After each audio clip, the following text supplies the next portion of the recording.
Thanks for showing up. I'm not Chris Valasak, as you might have noticed. Chris couldn't make it, so we're here. I am Luiz. This is Ryan. And we're here to tell you a little bit of the stories what we've seen about ATM compromises, why you should try to be more cautious and careful when you use ATMs sometimes. And we're going to cover some of the stuff here. I think the most interesting part, we're going to cover like 3 case studies that we've done, and actually one of the assessments that we did, and what we find. Because one of the things, and like spoiling a little bit what we're going to talk in a few slides, is that when you think about ATM compromise, the very first thing that comes to mind is like physical, right? Somebody put a schemer that is going to copy your card and things like that. Well, we're going to not cover only that. The physical part is important, but there are other pieces there that are as important as that. And after we tell you about a whole bunch of problems, we're going to give you some suggestions about security recommendations in general and open up to questions. You want to introduce yourself better? I'm Ryan Linn. I'm a senior security consultant at Trustwave as part of the network pen test practice. Okay. And I run Spider Labs for Latin America. So I do this presentation all the time, talk to financial institutions and people interested in this kind of stuff. I think, and Ryan, he's actually done some of these consulting gigs, so he's smart, I'm not. But another point here, I think, is to remember, we're going to talk about ATMs, but there are several devices out there. They are not really ATM machines, but they kind of have the same issues around it. So we're going to talk about that. Real quick, who is Spider Labs? If you don't know, we're a part of Trustwave. We do a lot of consulting gigs. We do security research, application security, incident response. Actually, that's here. And we do a lot of speaking engagements. So if you stay in this room, actually, Jonathan Claudius is going to be doing some cool presentations. And I think you're doing a presentation tomorrow as well? Yep, tomorrow evening. Okay. So these were the mandatory slides. And there we go. So when we talk about, one of the things that we do, as I said, is incident response. And one of the things that we do a lot of work in the financial industry. And one of the things that we see, obviously, it's point of sale compromises. But if you see there's a little 2%, a small portion for the ATM machines. Is that important because it's just 2%? Absolutely, because when there's a problem with an ATM machine or with a network of ATM machines, the fraud is much higher, right? So yes, credit card numbers, important, very important. But again, if you get ATMs spilling out money on the streets, that's a problem. We've seen talks in the past few years about this. And this is not one of those talks. We're going to cover a little bit more, maybe not too exciting, so exciting as much as the other work that has been done before. But again, they are an enticing target. Obviously, the newer ATM machines, they have a lot of security around them. But what happens to the older ones, right? Like the ones that look like this? Well, they don't get disposed, let's put it that way. It's easier to move them somewhere else. So as I said, I run Spider Labs for Latin America. One of the things that we see is that the newer machines go, and even in the US, we see that as well. The newer machines go to the flashy places, the shopping malls, whatever, or not always, but what happens to the older machines? They go to gas stations in the middle of the boondocks, right? They go in the middle of nowhere sometimes, and you see a machine that is sitting outside, has zero not physical security, but surveillance or a camera watching it. So these are the guys who some of the bad guys go after that. So the ATM focus attacks, as I mentioned in the beginning, we're going to talk about like 3 case studies that we've seen. Two are malware related to ATMs. Another one is everything that you can imagine related to security and technology. And again, one of the things that we always see is the traditional hardware tampering. When you talk about ATM security, that's the very first thing. And we do those kind of testings, and we're going to see some cool stuff. Malware-based attacks, we see like the the ATM malware, but the local malware. And we also see the ones that sometimes they infect the ATM machines throughout the network, and the different types. And the network-based attacks. This is where Ryan shines here, and he's going to talk, and I'm going to shut up about that. So let's start with the cool stuff. So the number one here is malware that was packaged in the legitimate image for the ATMs. So we've seen that before, not just once. It's interesting that newer ATMs, they come out of the factory with a malware installed on it. Obviously, there is some insider information there and some insider job there. But again, it's a real problem. We've seen that. And this is sort of sophisticated.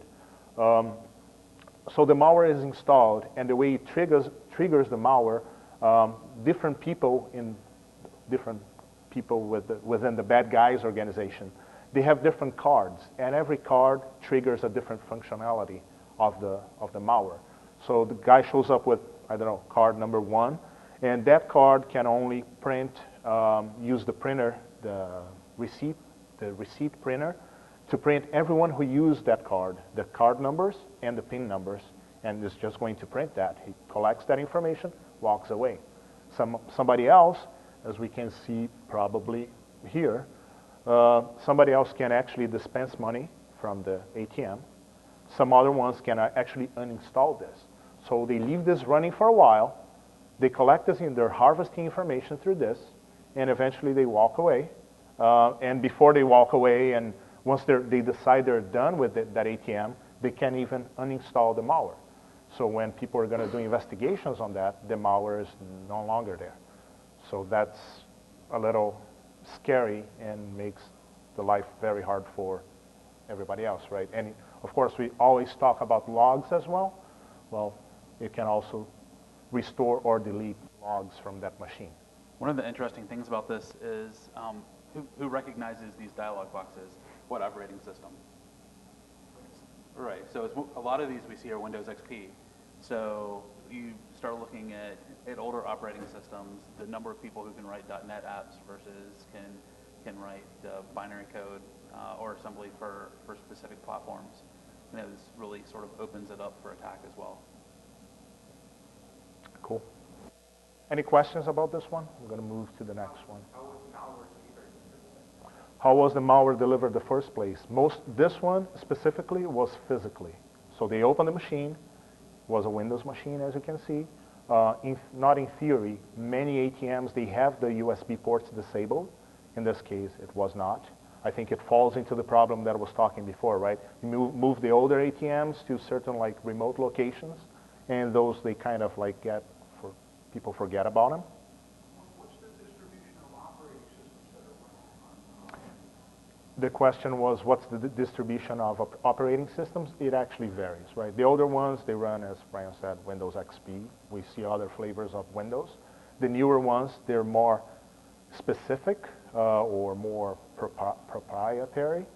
But we can also see, Brian is going to talk about like some proprietary stuff, and we're going to talk about security by obscurity, and that has been surrounding ATM security for many years, and it should be forgotten. But yeah, we see all over across the board.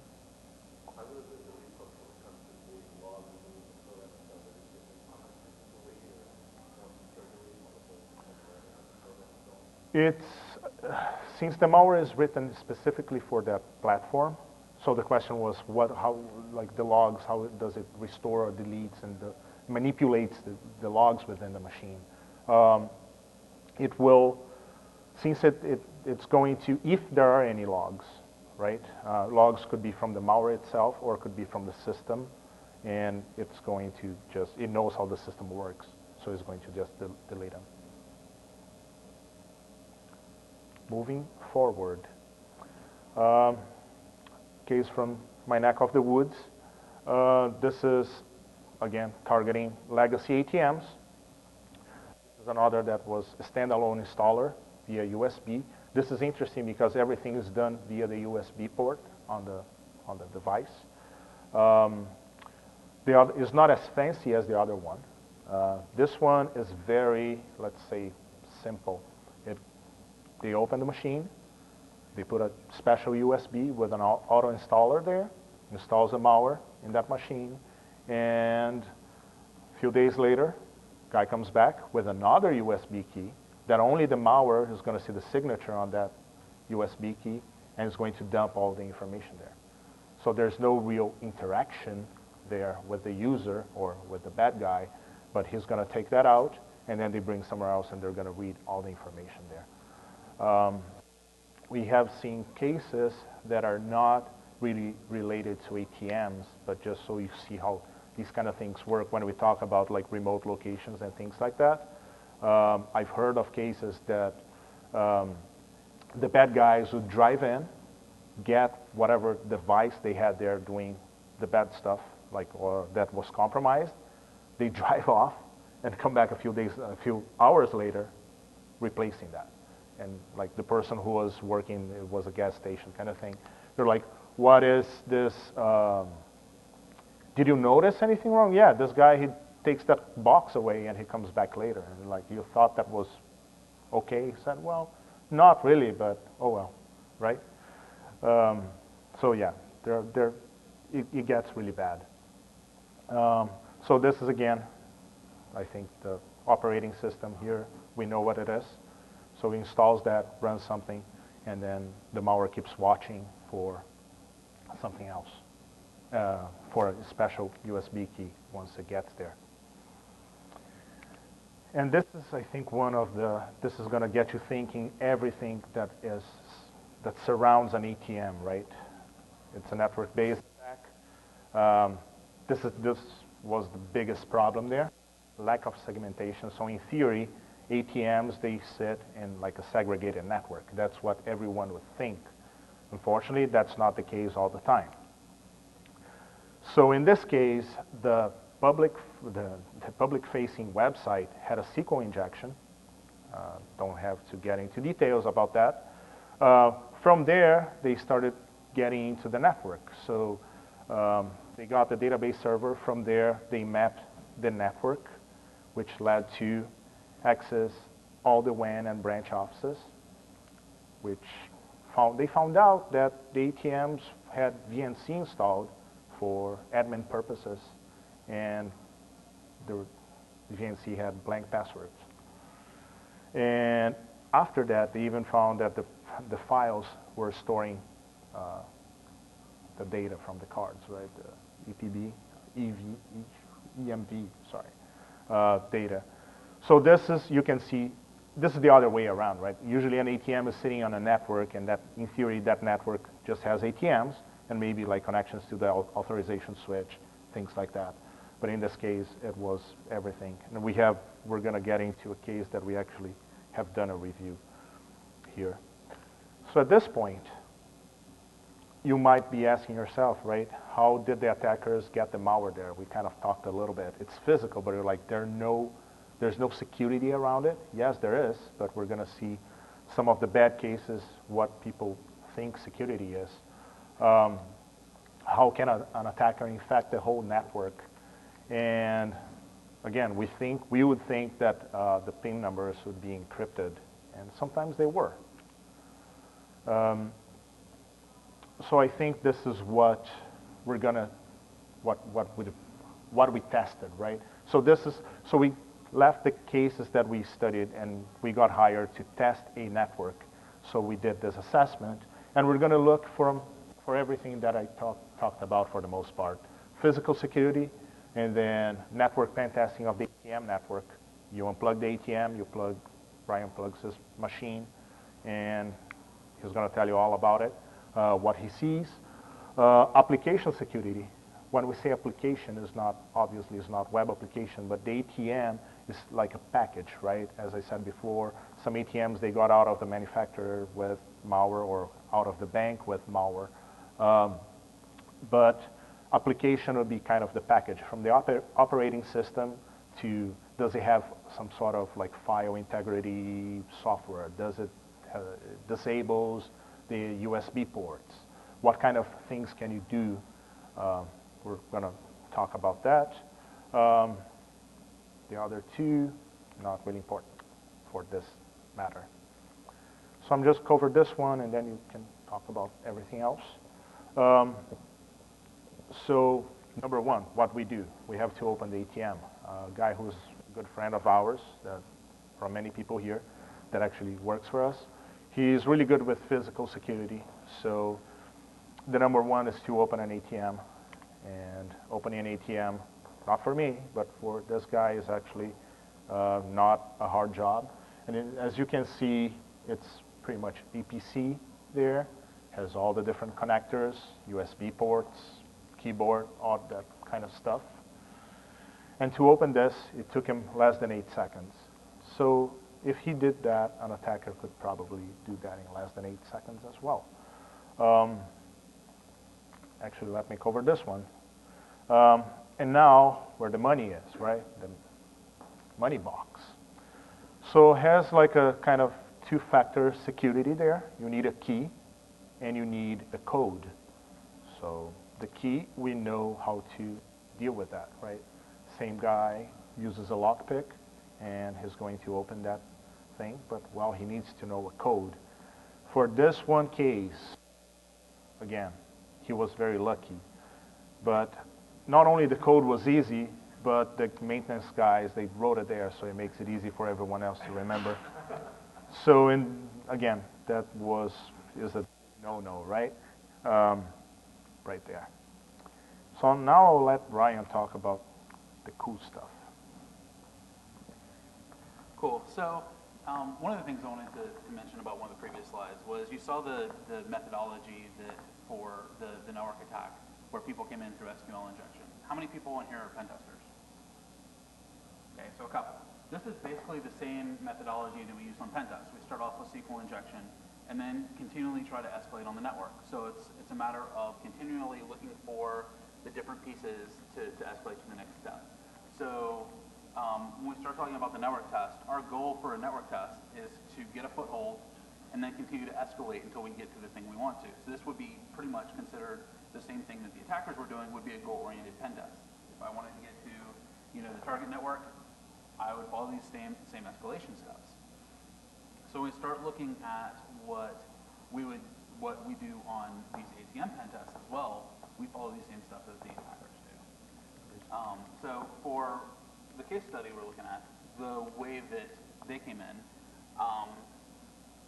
was so we had Jumped up. This one.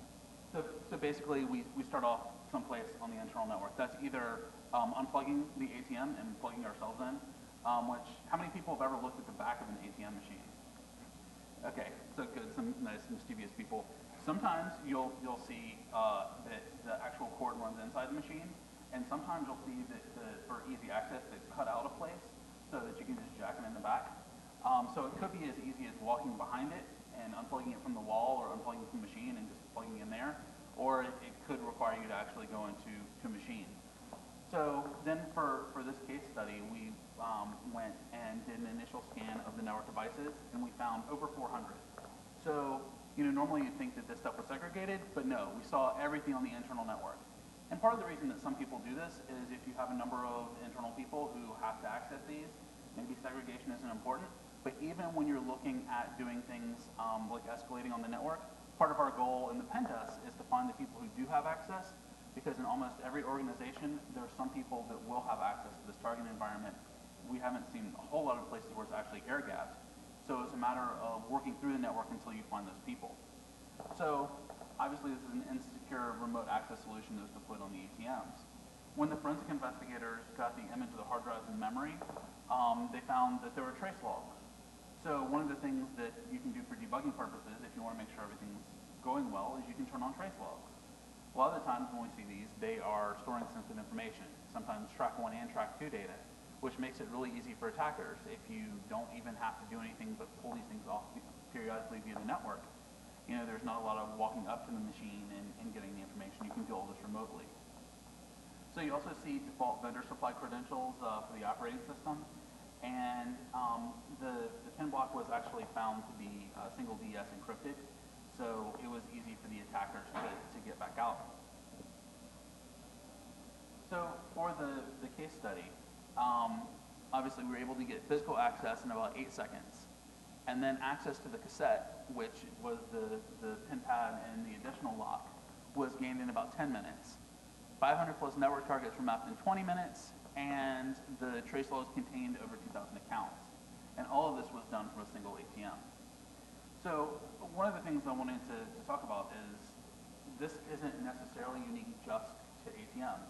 There are a lot of devices like this that have cash drawers that will dispense cash for specific things. Whether you start looking at places that do ticket redemption, or you start looking at places that, well, you can use your imagination for the different places where you can swipe your credit card and say, I want $10 back, and it will dispense you 10 bucks. So the same sort of stuff happens. And so when we start looking at doing these types of testing, one of the things that's most important is we take a holistic look. We want to look at the physical securities. And it turns out that a lot of these devices physically, you're looking at have all the same locks when you buy them from the manufacturer. So one key will open all of the locks. And a lot of the times those locks are those 8-second locks. So one of the things, if you're deploying these devices and your organization is responsible for them, make sure that you're assessing what type of locks you're putting in them. And step one is upgrade the locks. First of all, if somebody else owns one of these machines, you don't want them to be able to get into your machine, so you want to make sure that yours is keyed individually. But you also want to make sure that you have something that's going to take longer than 8 seconds. So that even if somebody does walk in with a uniform and say, I'm here servicing the machine, that if they have to fiddle with it for 20 minutes before they can get the top open, somebody still has a higher chance of going, that looks strange. And then also from there, start looking at securing the inside of the computer. I mean, that looks very similar to my computer from the mid-90s. So you can imagine that the physical security for the actual hardware itself may not be that great, but making sure that for the operating system you're turning off USB ports and that sort of stuff. Somebody walks in with a portable keyboard, takes 8 seconds to open it, and then has full operating system access. You have another problem. One of the other issues that we see with these is people logging in as administrator and all of the software running as administrator, which if you do have that portable keyboard, again, you're pretty well set if you just have to plug in and hit Control-Delete and run a command shell, because everything's running as local administrator. So making sure that you're running with limited accounts as well. And so from the network standpoint, we see a couple of other interesting things with these. So these are Windows XP machines a lot of the time. So we still see the same vulnerabilities we see for Windows XP for remote attacks. Stuff like MS-03026 or MS-808067, all of those sort of like easy mode, awesome exploits that just sort of work all the time, they tend to work for this type of environment. So there's a couple of pieces there that make securing the operating system and the network more important. But even some of the malwares, they also like target these vulnerabilities. So we talked about the malwares that they're physically installed, like locally installed on each one of the machines, but you have malwares that propagate just like any other malware. And so the network segregation part, obviously you want these to be part of their own network, but you also want to make sure that the network connections where they're being deployed is secured. And so that's another physical aspect. But what's interesting is sometimes you don't necessarily have control over that. So you want to make sure that you have other pieces of security in place, whether it be port security or finding a MAC address to the network port, something to make it a little bit more difficult, to make it more obvious that someone is doing something strange. Obviously, if you can put it in the back of your truck and walk away with it, it's sort of game over already. But especially when you start looking at some of the places that these types of devices are deployed where there may be less security, like nail salons, that sort of place where you may be less likely to find lots of cameras. You want to make sure that it takes you as long as possible to get into one of these so that somebody at least is curious about what you're up to. But even like places that have security guards, it happens to one of the gigs that one of our consultants here from the U.S. did in Latin America. He was playing with the machine for a while, was in a shopping mall. The guard shows up and he's like, "What are you doing?" He's like, "No hablo español." And the guy's like, "Oh, okay." And just left the guy alone, and for another like 5 minutes, he was able to do stuff there.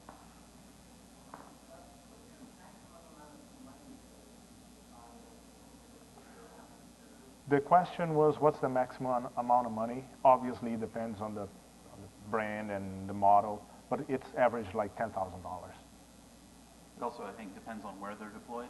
Yeah. So, you know, again, a nail salon may not have as much as Las Vegas. right.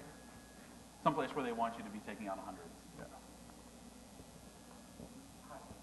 Your slide mentions access to the cassette. Is that you mean the physical access or Physical access. for the operating system?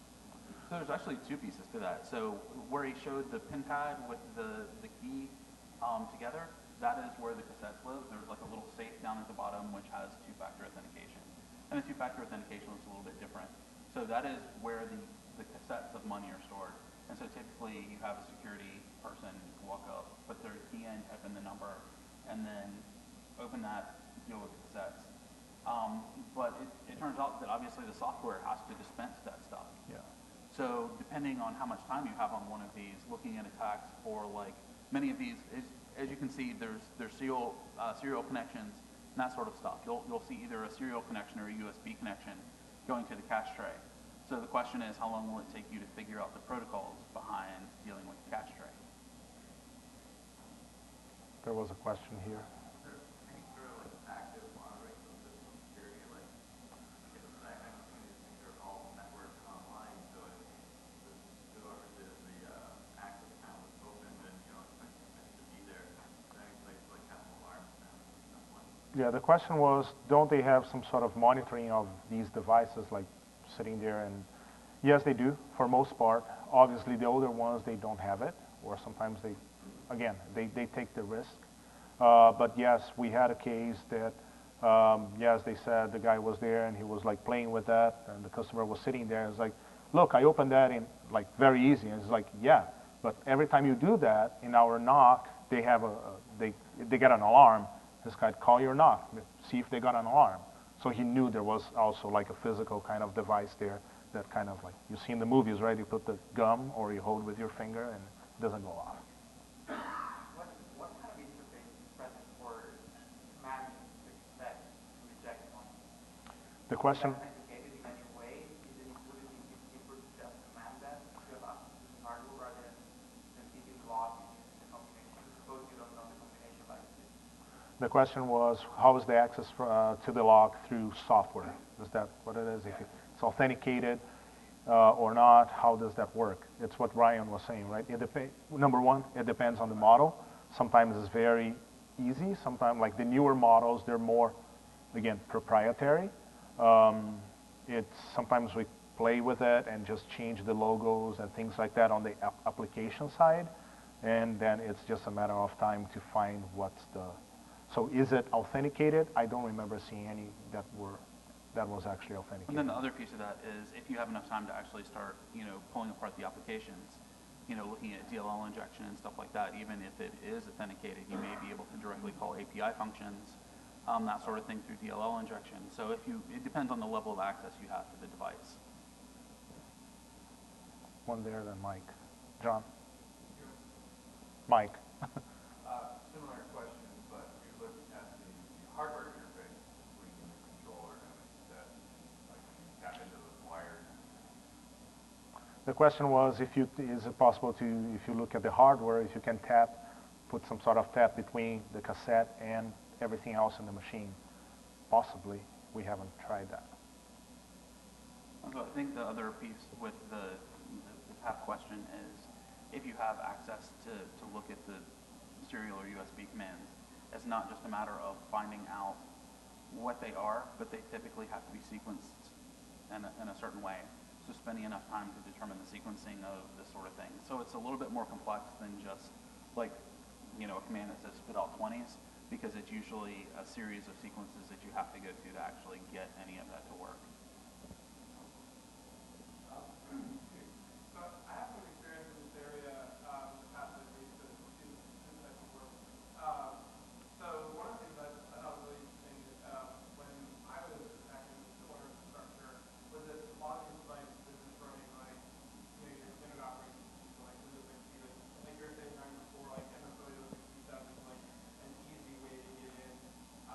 One of the things that I saw was that at the time that I was doing it, there was sort of a migration going towards trying to tie into AD. So it sort of fought that kind of air gap concept that you were talking about. So this could be an optimal way to not just attack the ATM, but also to attack the rest of the infrastructure. One of the other interesting things on these devices, at least the ones that are XP when I run them, was that a lot of them have like an administrative console for service technicians. So it's just like something that you could look up online as simple as like 6 zeros, and then just dial it and you kind of move the cassette tapes around without having to do a lot of reversing. So that's a good point. Both the fact that a lot of these are working on tying back into Active Directory, which hurts the network segregation, but also means that you're more likely to have people with administrative access accessing these, so that if you do get a compromise, you can escalate the domain as a whole. Also the thing about having administrative pins for the machines themselves, the same way that the bad guys use cards to get specific access, a lot of these also have administrator key cards. So the question is, do you have access to administrative key cards? You can do that, and as you mentioned, renumber cassette tapes or cassettes and that sort of stuff. So all of a sudden, 20s or 100s, that sort of thing. And so as far as the network stuff goes, one of the other pieces that I wanted to mention was, so we've talked a lot about the Windows XP ones, but there's also proprietary operating systems out there. And so whether it be Windows XP or it be one of the more proprietary ones, part of the thing is security by obscurity will only last for so long. One of the things that I've noticed with a lot of these is the communication protocols they use may or may not be encrypted. And so even if they are encrypted, the encryption libraries may not be awesome. For instance, if it's using a poor implementation of certificate handling and you can cause the machine to accept a bad certificate, you can still view SSL encrypted traffic.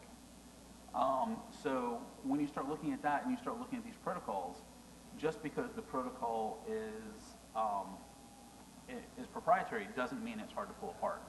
One of the things that we do a lot is looking at traffic on the network and finding credit card numbers. And so we've gotten kind of good at looking at stuff, figuring out what formats a lot of people are using for credit card numbers. I've seen them everything from they've been super secured with base 64 encryption, which is obviously just encoding and really easy to undo. But also a lot of these protocols are fixed length fields.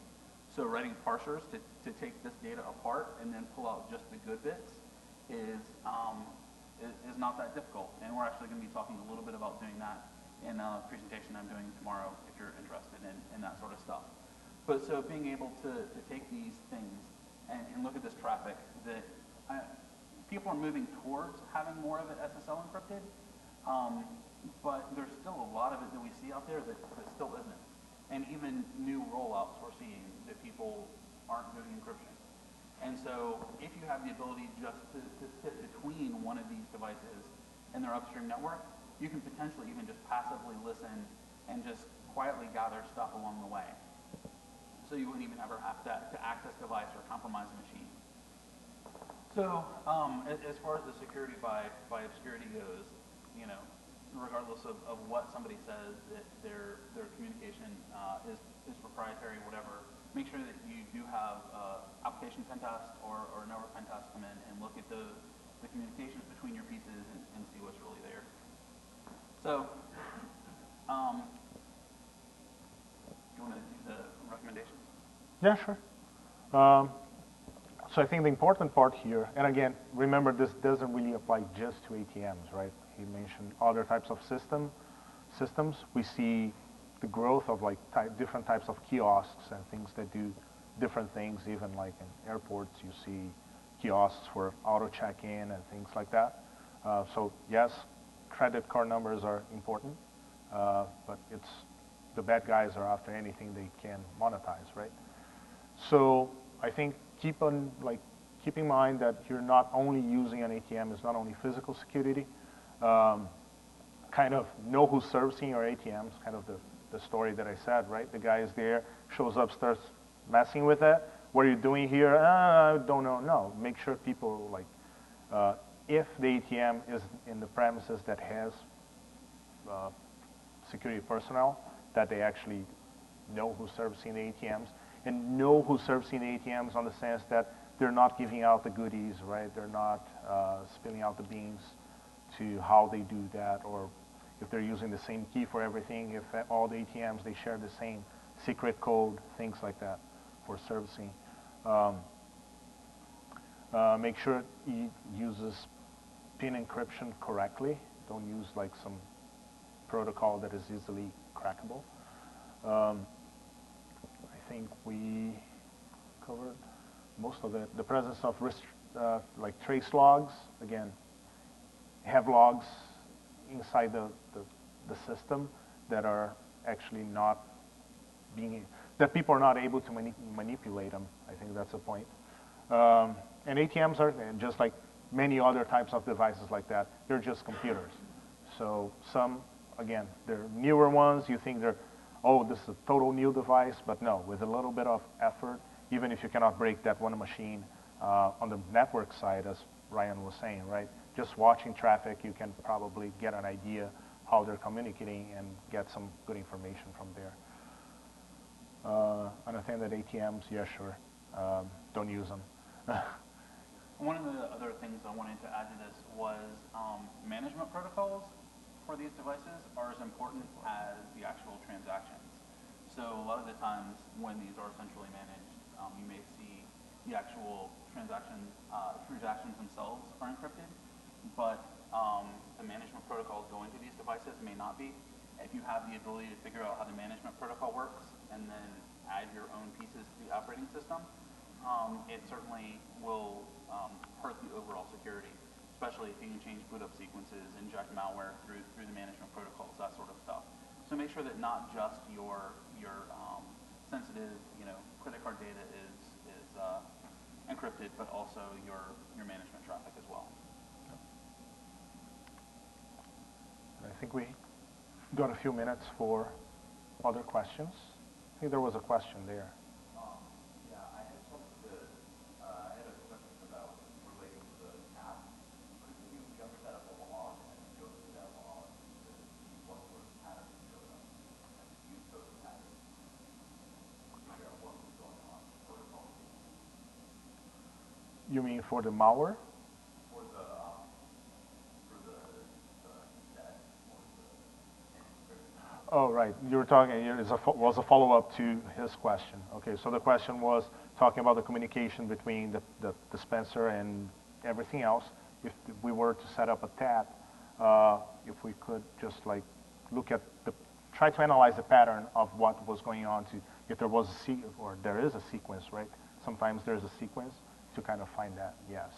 But we haven't done the tab thing. How would you do something like that? Mike? 8 seconds open. Yeah. Like, If you had, I think there are so many different models that I'm sure they have like, it's not one standard type of connection that is going to be from one type of ATM to another. And the cache drawers are a little bit interchangeable, so a lot of times you'll see configurations for individual cache drawers. So you would have to find something with the specific piece of hardware you were looking for, and then figure out how to talk to that specific thing. And then there's a question of, are you going to interact with it? Like, what is the device doing while you're interacting with it? So you would have to have a lot more control in order to make some of that work as well. Or if you're able to buy an ATM like Barnaby Jack did a few years ago, right? Then you have all the time to open it up and find all the goodies in there.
and that's a good point.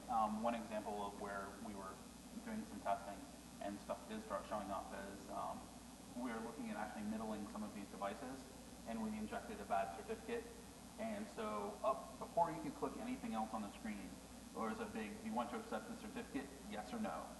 And so obviously if somebody walked up to that, well, there's two interesting pieces to that. Obviously, if we kept making that show up, eventually somebody would click yes. But the other piece of that is obviously if anybody's paying attention or this isn't any sort of high visibility area, you're probably caught. You know, it's not just a matter of exploiting it and doing stuff, but if specific applications die frequently on these because you've been messing around with it, the device will quit working. You know, those sort of things which will get you either caught or will spoil your fun depending on how you look at it. The ATM manufacturers that the banks go into, they don't need to just patch over the operating system. And is that effectively exploited?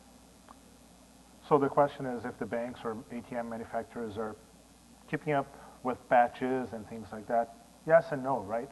Sometimes the banks don't own the ATM. Sometimes they kind of lease the network from somebody else or the ATMs from somebody else. Or sometimes they push back on the manufacturers. So, and usually the response from manufacturers is obviously they're making their product better. And then you go back, so the newer products, obviously the security is better, not they're flawless. Security, you cannot say anything's 100% secure. But on the flip side, that's what I was saying in the beginning, right? What happens to the older ATMs, right? That same older ATM that might be vulnerable to everything else is in the same network. Then you have to look on the network side and try make sure it's not a flat network, not flat in the sense of being the same layer 2 domain, but they're like, it's segregated, right? It's not, you cannot see the manager's, the branch manager computer through the ATM network. That's bad. I think people the big places are getting more aware of this sort of stuff. And I think that one of the things is increasing monitoring so that you do know when things are going on. You know, and it goes back to what we were talking about earlier with, you know, it's going to be the one-offs that are going to be less likely to get caught when something's going on with. And that's, you know, the hardware attacks and the software attacks both, I think. Yeah. Anything else? We're running out of time. So thank you very much. Oh yeah, we got a few resources.